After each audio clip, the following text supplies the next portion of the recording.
الحمد لله كما ينبغي لجلال وجهه وعظيم سلطانه، وأشهد أن لا إله إلا الله وحده لا شريك له، له الملك وله الحمد وهو على كل شيء قدير، وأشهد أن محمدا عبده ورسوله الداعي إلى رضوانه، صلوات ربي وسلامه عليه وعلى آله وأصحابه ومن سار على نهجه وتمسك بسنته إلى يوم الدين. أما بعد، فيا عباد الله، أوصي نفسي وإياكم بتقوى الله، فقد أفلح المتقون. فقال من عز من قائل عليما: يا أيها الذين آمنوا اتقوا الله وقولوا قولا سديدا يصلح لكم أعمالكم ويغفر لكم ذنوبكم، ومن يطع الله ورسوله فقد فاز فوزا عظيما. إن أصدق الحديث كتاب الله، وخير الهدي هدي محمد صلى الله عليه وآله وسلم، وشر الأمور محدثاتها، وكل محدثة بدعة، وكل بدعة ضلالة، وكل ضلالة في النار. أيها المسلمون، اسمعوا وعوا قول ربكم جل في علاه، حيث قال في المحكم التنزيل بعد أعوذ بالله من الشيطان الرجيم: يا قوم إنما هذه الحياة الدنيا متاع وإن الآخرة هي دار القرار. لا شك أن هذه الدنيا متاع، وأن الآخرة دار القرار، ولكن قليل منا من يتفكرون فيه، وقليل منا من يعيشون واقعها. يقول الله جل في علاه بعد أعوذ بالله من الشيطان الرجيم، مثبتا ومؤكدا للآية الكريمة التي قرأناها وتلوناها قبلها: وما الحياة الدنيا إلا متاع الغرور. والنبي صلى الله عليه وآله وسلم قد شجعنا وحثنا على أن نعد العدة الكاملة لرحيل الآخرة، وأن لا نعمر أنفسنا لهذه الدنيا. Mga mahal na kapatid at magulang sa pananampalataya, mga tagasunod ng Propeta Muhammad sallallahu alaihi wasallam, narito na tayo sa ika-6 na araw ng Muharram, taon 1446 ng Hijrah. Nangangahulugan na nalalapit tayo sa isa sa mga mabubuting araw ng taon para sa mga Muslim, ang araw ng Ashura, kung saan tayo ng mga Ahlus Sunnah wal Jamaah ay ini-encourage na mag-ayuno sa araw na iyon. Mga kapatid sa pananampalataya, napakabilis ng takbo ng panahon kung inyo pong mawawari at pagninilayan. Ay hindi ba't kailan lamang ay natapos ang buwan ng Dhul-Hijjah, nakauwi ang nakauwi, namatay sa Ardul Haramain ang namatay, hindi nakaalis ang hindi nakaalis, ayon sa pagpapasya at pagtatakda ng Allah Ta'ala. Subalit, hindi ba natin ito napagnilayan sa ating mga sarili? Na hindi bagay na natural na nangyayari ang mga bagay na ito, bagkus mayroong dalang mensahe sa atin na ang buhay na ito ay hindi sa sarili nating kamay ang programa nito. Bagkus, nasa Allah subhanahu wa ta'ala. Kaya sa pambungad ng ating khutbah, binasa natin ang ayat sa Suratul Ghafir, 39 ang kanyang ayat, na kung saan ay nilarawan ng Allah Ta'ala at ibinalita sa atin ang sinabi ng isa sa mga propeta sa kanyang nasasakupang bayan. Sabi niya, "Ya qaumi, o aking bayan, innama huwa al-hayatud dunya." Walang iba ito kundi ang buhay sa mundong ito.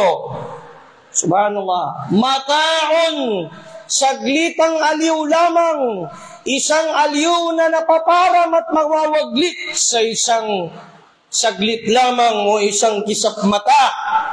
At ang sabi ng Allah, "Wa innal akhirah," at tunay na ang kabilang buhay, "Huya darul qarar," siya ang lugar ng pananatili magpakailanman.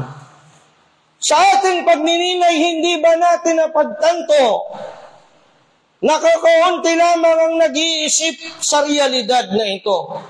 Ang realidad na bukas makalawa, baka hindi ka na madatnan na matapos o hindi na umabot pang matapos ang Muharram bago ka mawala sa mundong ito. Hindi ba ito naisip ng isa sa atin na lugmok pa sa pagkakasala, o lugmok ba sa pag-iwan ng sala, o lugmok pa sa paggawa ng muharramat, lugmok pa sa dulmat lahat, at magsasabing bukas makalawa ako ay magtatawba. Mapita inshallah na tawbat ako ba? No. Nasamantala, hindi niya alam kung matatapos pa ba ang Muharram bago matapos ang buhay niya, o matapos na ang buhay niya bago pa matapos ang Muharram ang isang buong taon. La hawla wa la quwwata illa billahi al-'aliyyil 'azim. Ito ang mensahe sa atin sa bawat pagbabago ng taon o pagpapalit ng buwan at ng araw, na ang dapat makaisipin ng bawat isa sa atin. Tayo ay mga kukunting parte lamang ng mundong ito at bilang ang mga araw natin. Yan ang sinabi ni Imam al-Hasan al-Basri rahimahullahu ta'ala, isa sa mga tabi'in, ng kanyang sinabi, "Ya ibna Adam, in anta illa ayyam, kullama dhahaba ba'duk o dhahaba yawmuk, dhahaba ba'duk." Anak ni Adan, o ikaw na tao, o ikaw na nakikinig ngayon, ikaw na nariyan nakaupo, ikaw na nariyan sa opisina mo, sa masjid mo, ikaw na naririyan, ikaw na nasa mataas na posisyon, ikaw na nasa mababang posisyon, ikaw na walang sinabi sa lipunan, ikaw na may sinabi sa lipunan. Wala kang ibang ibig sabihin at silbi sa mundo maliban na lamang na ikaw ay bilang na mga araw sa tuwing mawawala ang isang araw sa iyo, ang iilan sa pagkatao mo ay naglalaho din, pumapanaw kasama ng bawat araw na umiiwan sa iyo. Subhanallah. This is the reality of life, my brethren in Islam. Nobody shall live forever in this world. Even how much we wish to live and extend our years in this world, we will all die one day according to Allah's divine preordainment. Lahat tayo ay mamamatay ayon sa pagpapasya ng kapalaran at pagtatakda ng Allah Ta'ala. Kaya ano ang dapat na gawin? Ang dapat na gawin ay araw-araw magbalik loob sa Allah. Paramihin ang istighfarat, paramihin ang pag-check sa mga sarili. Ang sambahayan ko kanina, okay ba yun? Nag-fajr ako, 8 a.m. Maka ma-improve ko bukas, insyaAllah. Pag-adan mismo ni Bilal, gigising at babangon na ako para magabdas, o bago pa ang wakto ng Fajr, gising na ako para maabutan ko mismo ang wakto niya sa oras niya talaga. I-improve mo. Hindi dapat na stagnant ka na lang. At hihintayin mo, ya Allah, kailan pa darating ang biyaya mo? Ang akhirah, ang jannah at ang kaligtasan, laysa bitamanni wala bitahalli. Ang iman o pag-improve ng iyong iman o pagtaas nito at kaalaman, hindi sa pamamagitan ng pag-imagine mo o pag-wish mo lang. Hindi. Bagkus kinakailangan ng kilos. Kaya pinagsasama ng Allah parati al-iman wal-amalu salih. Ang paniniwala sa Kanya at ang gawaing mabuti. Dahil hindi magiging tunay ang pananampalataya kung hindi maisasagawa, mga kapatid, sa pananampalatayang Islam. Ang Rasul sallallahu alaihi wa sallam, nung nandun siya sa Makkah for 13 years, nagdakwa ng tauhid. Nanatili ba siya doon? Sa dua lang, Ya Allah, kawawang mga Muslim. Ya Allah, hindi maitataas ang kalima mo, ang tauhid, ang sharia, hindi ma-implement, Ya Allah. Hanggang doon na lang ba ang Rasul sallallahu alaihi wasallam? Abadan. Bagkus ng binaba ng Allah subhanahu wa ta'ala ang ayah patungkol sa paghijra o paglikas, kumilos ang Nabi sallallahu alaihi wasallam. Kahit pa sa panahong iyon, ang kanyang reward sa ulo sa sino mang makatagpo kay Muhammad at makapatay sa kanya, dead or alive, ay 10 kamelyo o 20. Mahigit kumulang bilyon sa ating pera sa ngayon. Subalit ang propeta ba ay natakot? Ang propeta ba sallallahu alaihi wasallam nagtago? Ang propeta ba hindi lumikas? La. Lumikas ang Nabi sallallahu alaihi wasallam. Kasama niya si Abu Bakar as-Siddiq radhiyallahu ta'ala anhu. Nakukunting-kunti na lang makikita na sila ng mga kontra niya. Abu Jahal. Kitang-kita na nila ang paa ni Abu Jahal. Nandun sila sa loob ng kuweba nakatago para makalusot patungo sa Madina. Hanggang sa nakagat ng alakdan. Sa isang riwaya, nakagat ng ahas si Abu Bakar at tumulo ang kanyang luha dahil ayaw niyang sumigaw o umaray para sa ganun ay hindi marinig o hindi madisturbo ang mahimbing na tulog ng propeta sa sobrang pagod sa paghijra. Nang napatak ang luha ni Abu Bakar as-Siddiq radiyallahu anhu ardahu sa propeta Muhammad sallallahu alaihi wasallam, nagising ang propeta at napatanong si Abu Bakar as-Siddiq sa kanyang sarili, mata nasrullah? Ya Rasulullah, kailan pa ba ang tulong ng Allah? Sumagot ang propeta sallallahu alaihi wasallam sa pamamagitan ng wahi mula sa Allah Ta'ala kay Jibril, bumaba sa kanya on the spot. Idh yaqulu sahibuhu mata nasrullah, at lang sinabi ng kanyang kasama, kailan ang tulong ng Allah? Sumagot ang Allah, ala inna nasrallahi qarib. Walang pagsala na ang tulong ng Allah ay napakalapit. Naam, ayuhal muslimun. Napakalapit ng tulong ng Allah. Pero tayo na mga kamusliman ang hindi marunong humingi ng tulong ng Allah at hindi marunong magtawakkal sa tulong ng Allah.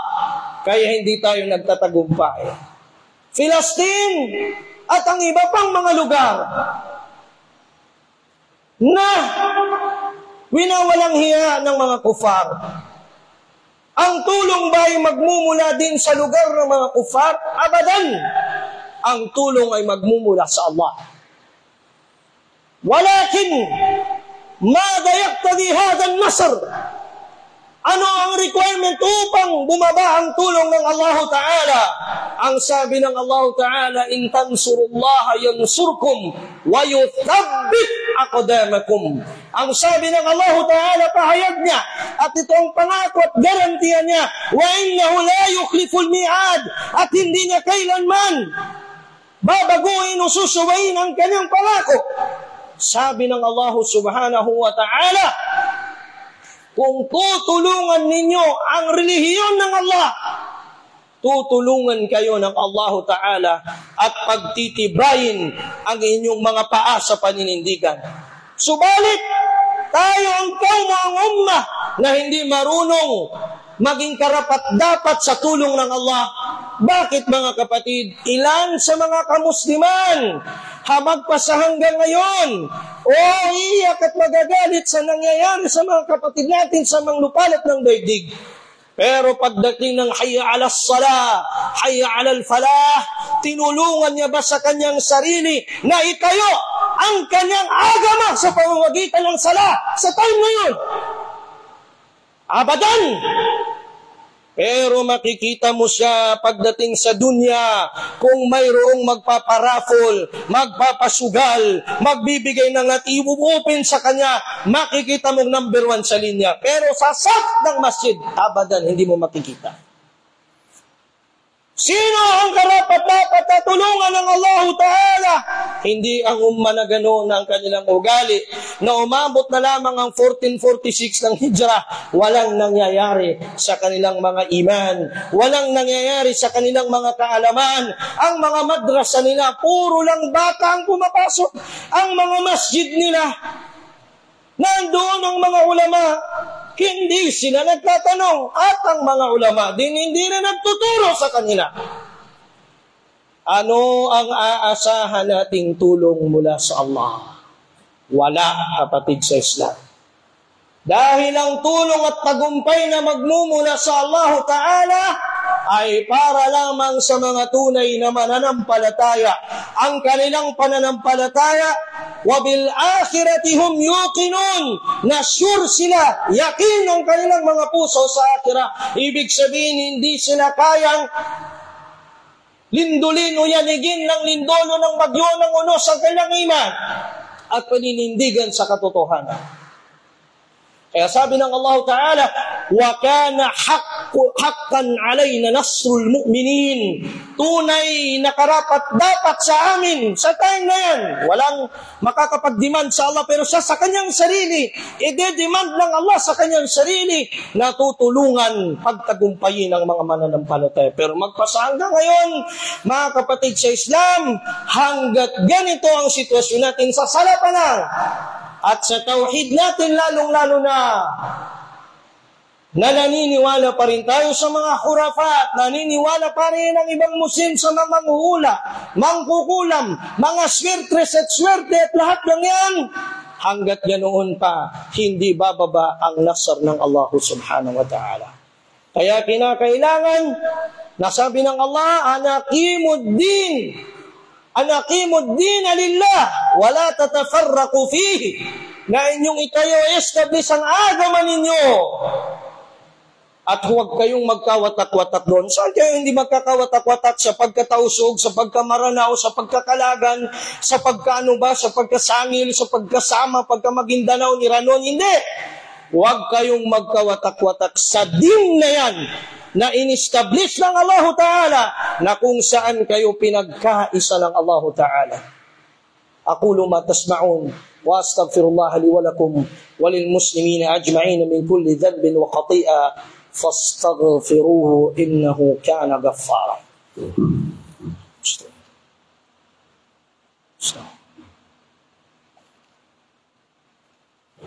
Alhamdulillah wa kafa. والصلاة والسلام على عبده ورسوله المجتبى محمد بن عبد الله وعلى آله وصحبه ومن والاه. Ang Rasul sallallahu alaihi wasallam, sa pagkakaulat ni Abu Hurairah radhiyallahu ta'ala anhu sa hadith Imam al-Bukhari, sinabi niya, afdalus siyami ba'da syahri Ramadan syahrullahi al-Muharram. Ang pinakamainam na mga araw ng pag-aayuno o buwan ng pag-aayuno matapos o bukod pa sa Ramadan ay ang pag-aayuno sa buwan ng Allah na ang Muharram. Tinawag na buwan ng Allah, hindi ibig sabihin na hindi niya buwan ng iba pang mga buwan. Bagkus, kasama ang Muharram dahil pambunga dito sa buong taon, ang Muharram kasama sa mga sagradong buwan. Sagradong buwan. Sagradong buwan, ibig sabihin, hindi maaari dito na nag-aaway ang mga kamusliman o kahit ang mga Arab noon before ang Islam, hindi sila nagdadanakan ng dugo.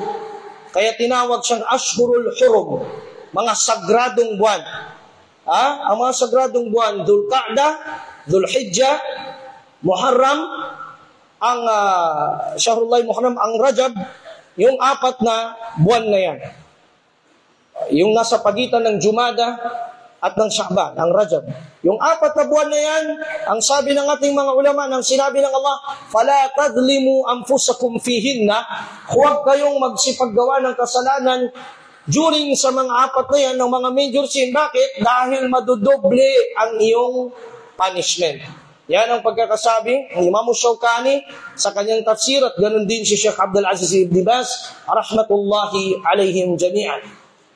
Pagkatapos, mga kapatid sa Islam, ang Rasul sallallahu alaihi wasallam nang dumating na sila sa Madina, naobserbahan niya ang mga Hudyo, mga Banu Khaybar, Banu Qaynuqa at iba pa sa kanila, Banu Nadir, na sila ay nag-ayuno sa isang araw na yun. Nagtanong ang Nabi sallallahu alaihi wasallam, "Ma hadha al-yawm?" Ano ito sa inyo, itong araw na ito? Sumagot ang mga Yahudi, "Hadha yawmun salih." Ito ay banal na araw sa amin. Yawmun, sabi niya, "Najjallahu Bani Israel biyadi Musa min Fir'aun." Ito yung araw na niligtas ng Allah Ta'ala sa pamamagitan ni Musa alayhi salam ang Bani Israel mula sa pagkakaalipin kay Fir'aun. Nang sinagot siya ng Yahudi na iyon, ang sabi ng Nabi Muhammad alayhi salatu wassalam, sabi niya, "Nahnu ahaqqu bi Musa minkum." Fa samahu wa amara bi siyamihi. Sinabi niya, kami ay mas karapat dapat sa pagdaya kay Musa kaysa sa inyo. Kaya tinayunuhan niya ang araw na yun at nag-utos siya ng obligadong ayuno sa lahat-lahat ng mga sahaba sa time na yun. Hanggang sa inulat ni Imam Nawawi sa paliwanag ng hadith na ito, dahil ito'y matatagpuan din sa Sahih Muslim, sinabi niya na hanggang sa yaong mga nakakain na, medyo meron na silang lunok sa lalamunan, pinasukan ng Nabi sallallahu alaihi wasallam sa pagkakataon na yun. Dahil yun ang unang kautusan o pagbaba ng kautusan ng pagiging obligado ng ayuno nangyari sa Muharram. Sa ibang riwaya naman sa Sha'ban. Hanggang sa dumating ang aya ng pag-obliga ng ayuno sa buwan ng Ramadan na mansuko na abrogate ang hukuman na yun sa pag-ayuno ng obligado sa Muharram, sa Ashura, hanggang sa naging sunna siya sa umma ng Muhammad sallallahu alaihi wa alihi wasallam. Hanggang sa sinabi ng Muhammad sallallahu alaihi wasallam bilang pagsalungat sa mga Yahudi. At pakinggan niyo itong mabuti mula sa hadith na inulat ni Abu Umamatul Bahili na babanggit sa Sahih Muslim. Sinabi ng Nabi sallallahu alaihi wasallam, "La in baqitu ila qabilin la asumanna at-tasi'." Sinabi ng sugod sallallahu alaihi wasallam, kung ako ay mabubuhay pa, humihinga pa sa darating na taon, aayunuhan ko ang ikasyam. Nangangahulugan, sabi ng mga ulama, mustahab o kaibig-ibig sa atin ng mga Muslim na partneran ng isang araw, Tasua, ang Ashura sa pag-ayuno natin, bilang pagsalungat sa mga ahlul kitab na isang araw lang sa Ashura lang sila nag-aayuno ng sunnah. Or partneran siya ng isang araw pagkatapos niya. Bakit parating ini-emphasize sa mga hadith na ito na salungatin ang mga Yahudi? Salungatin ang mga Kristiyano. Ano ibig sabihin? Halimbawa, sa hadith ni Abu Hurairah radhiyallahu anhu, sa Sahih al-Bukhari, sabi ng propeta sallallahu alaihi wasallam, sabi niya, "Innal yahuda wan nasara la yasbughun, faqalifuhum." Sinabi ng Nabi sallallahu alaihi wasallam, ang mga Hudyo at ang mga Kristiyano, hindi sila nagkukulay ng gray hair nila at ng balbas. Kaya't suwayin ninyo sila. Ang mga ulama natin nagsasabi, wag lang tinain ika ng itim para hindi maging khud'a o pangluloko sa iba na hindi ka na pumuti o tumanda. Ang sabi ng mga ulama, bainal haram wal makruh. At ang rajih doon ay makruh. Mga kapatid, so yung ibang color, allowed yun. Yung mga lalagay mong yellow o brown o ano pa dyan sa pumuputi mo ng buhok. At hindi mo naman tinanggal. Hindi mo rin mabangga yung hadith na kapag may uban ka na, huwag mong tanggalin sapagkat magiging nurun, anwar, magiging mga liwanag ito min manabir nuri yawm al-qiyamah. Hindi rin nabangga kasi kinulayan mo lang. Ala kulli hal, ang syahid doon sa kalam, bakit sinasabi parati ng propeta, salungatin ang mga Hudyo, salungatin ang mga Kristiyano. Bakit? Dahil mga kapatid sa Islam, sa araw ng paghuhukom, kikilalanin tayo ayon sa mga palatandaan na umma ba tayo ni Musa, o umma ba tayo ni Isa, o umma ba tayo ni Muhammad sallallahu alaihi wasallam. Hindi ka makikilala kung sa pagkamatay mo na inutos sa iyo, kung buhay ka pa, na ikaw na lalaki ay magbalbas ka, at bago ka namatay ay sinave mo yun ng kumpleto, hindi ka makikilala ng umma ka ni Muhammad sallallahu alaihi wasallam.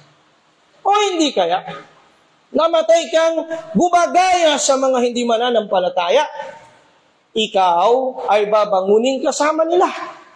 Ang sinabi ni Abdullah ibn Amr ibn al-As sa isang athar na matibay mula sa Tabaqat al-Kubra ni Imam al-Bayhaqi. Sinabi niya, man asha bayna al-mushrikin wa sana'a nayruzahum wa tashabbaha bihim hatta yamut bu'itha ma'ahum yawm al-qiyamah. Sino man, sabi ni Abdullah ibn Amr ibn al-As radiyallahu anhu, ang mamuhay siyang kasama ang mga musyrikin. At hindi lang mamuhay, nakasama ang musyrikin, hindi nagtatapos doon. Ginaya sila, nakipag-celebrate sa kanilang mga celebration na pang-agama. At ginaya sila hanggang siya'y namatay, babangunin siyang kasama nila. Kasi ibig sabihin, ang marka niya ay kagaya din nila. Kaya napaka-delikado ng tashabbuh bil kuffar, at meron namang tinatawag na pinapahintulutan na tashabbuh panggaya sa kanila. Halimbawa, ang common na mga damit natin, hindi naman pwedeng sabihin na haram ang t-shirt, o haram ang pagbublaus, o haram ang pantalon. La! Dahil ang mga yan, hanggat natatakpan ng aura ng lalaki, natatakpan ng aura ng babae, ano pang tela na gamit nila, at na complete ang hijab o pagtakip ng aura, ay pinapahintulot yon. Ang hindi pinapahintulot, kung eksklusibo, espesyal sa kanila na damit na yon, may mga krus, may mga kanilang sariling design na para sa agama nila, bawal natin itong suotin at bawal natin silang gayahin doon dahil meron tayong identity mismo tayo na mga kamuslima. Mga kapatid, sa pananampalataya, napaka-iksi ng mensahe ng khutbah na ito sa atin, sa araw na ito, sa buwan na ito na sagrado na sa Allah Ta'ala, ang Shahrullah Muharram. Ang pag-aayuno sa buong buwan na ito, Monday, Thursday, 13, 14, 15, yaong pag-aayuno natin ng Tasua, Ashura, Hadi Ashar, ngayong Monday, Tuesday, Wednesday na darating, lahat po ng yan ay malaki ang reward sa Allah. Makukuha mo ang sunna ng Propeta sallallahu alaihi wasallam, kauliya, yung utos niya, na kung buhay ako, ayunuhan ko ang ikasyam, kaso namatay na siya the following na year. At yung pag-ayuno ko ng Ashura, tinanong ang Nabi Muhammad sallallahu alaihi wasallam, ano ba yung kabutihan nito, kahigitan? Sabi niya, siyamu yawmi Ashura yukaffiru as-sanata allati qablaha o qablahu. Ang pag-ayuno sa araw ng Ashura ay kasampu, meaning tatama ng Tuesday dito sa atin. Ang pag-ayuno sa araw na yan ay makakapawi o makakapagpatawad, makakatapal ng isang taong nagdaan na kasalanan. Subhanallah. Nag-ayuno ka na last month, Dhul Hijjah, ng tinatawag na Arafah. 2 taong kasalanan ang kanyang mapapawi. Minor sin, siya hindi malalaking kasalanan. Ngayon, ito naman ang Ashura. 1 taong kasalanan nagdaan ang mapapatawad. Kung hindi mo pa gagawin ito, kung hindi mo pa sasamantalahin, iwan ko na lang kung kailan pababalik ang kabutihan sa iyo na magagawa mo. Samantalahin mo, kapatid, sapagkat hindi mo alam kung kailan ka mamamatay, mas maigi na mamamatay tayong sumusunod sa Allah, lalo na kung naabutan tayong nag-aayuno. Sinabi ng Propeta Muhammad sallallahu alaihi wasallam, si riwayat ni Imam Tirmidhi, alayka bis-sawm fa innahu la mithla lahu. Wa fi riwaya la nadhira lahu. Ikaw ay mag-ayuno sapagkat wala itong katulad. Sa mga binata, sa mga dalaga, na wala pang kakayanang mag-asawa, pinakamainam sa inyo ang mag-ayuno upang mapigilan ang syahwa na mapunta sa hindi nararapat.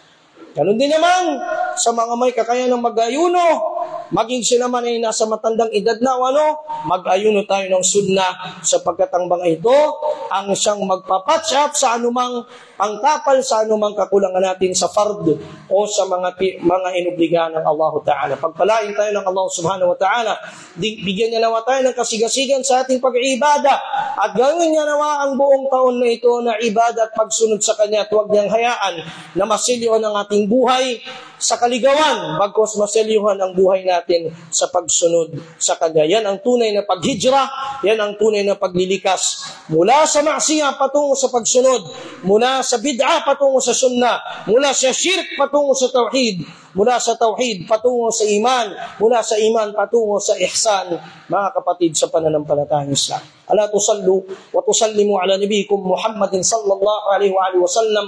Faqad amarana Allah tabaraka wa ta'ala bidhalik faqala man azza min qailin alima inna Allah wa malaikatahu yusalluna ala an-nabi ya ayyuhalladhina amanu sallu alaihi wa sallimu taslima. Allahumma salli ala Muhammadin wa ala ali Muhammadin kama sallaita ala Ibrahim wa ala ali Ibrahim fil alamin innaka Hamidum Majid. Allahumma arda' an khulafa'ina ar-rashidin an Abi Bakr wa Umar wa Uthman وعلي وعن بقية صحابة رسولك صلواتك وسلامك عليه ورضاك عنهم أجمعين. اللهم أعز الإسلام والمسلمين وأذل الشرك والمشركين يا رب العالمين. اللهم انصر إخوتنا المستضعفين في فلسطين وفي كل مكان يا رب العالمين. اللهم انصرهم نصرا عزيزا مؤزرا من عندك يا رب العالمين، فإنه إذا نصرتهم فلا غالب لهم يا رب العالمين. اللهم احفظنا وإياهم من كل مكروه وشر. اللهم أمتنا على الشهادة وأمتنا على السنة، أمتنا على التوحيد يا رب العالمين. اللهم إنا نسألك الهدى والتقى والعفاف والغنى يا رب العالمين. وصل اللهم وسلم وبارك على نبينا محمد وعلى آله وصحبه أجمعين والحمد لله رب العالمين. عباد الله قوموا إلى صلاتكم.